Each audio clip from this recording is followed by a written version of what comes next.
یوم عاشور 10 محرم الحرام بڑا ہی عظمت والا دن ہے۔ 10 محرم الحرام کے دن ہی حضرت نوح علیہ السلام کی کشتی جودی پہاڑ پر سلامتی کے ساتھ جا کر پہنچی۔ 10 محرم الحرام کے دن ہی حضرت آدم علیہ السلام کی توبہ قبول کی گئی تھی۔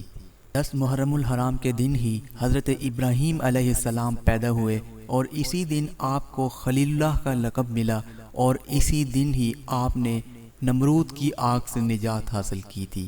10 محرم الحرام کے دن ہی حضرت ادریس اور حضرت عیسیٰ علیہ السلام کو دنیا سے آسمان کی طرف اٹھا لیا گیا۔ 10 محرم الحرام کے دن ہی دریائے نیل بنی اسرائیل پر پھٹ گیا، فرعون لشکر سمیت دریا میں غرق ہو گیا، اور حضرت موسیٰ علیہ السلام کو اسی دن فرعون سے نجات مل گئی۔ 10 محرم الحرام کے دن ہی حضرت یونس علیہ السلام مچھلی کے پیٹ سے زندہ سلامت باہر تشریف لائے۔ 10 محرم الحرام کے دن ہی حضرت امام حسین علیہ السلام اور ان کے رفقا نے کربلا کے میدان میں شہادت کا عظیم رتبہ پا کر حق کے پرچم کو بلند کر دیا۔ دوستو، اگر آپ کو یہ ویڈیو پسند آئے تو چینل کو سبسکرائب کریں اور اس ویڈیو کو لائک ضرور کریں۔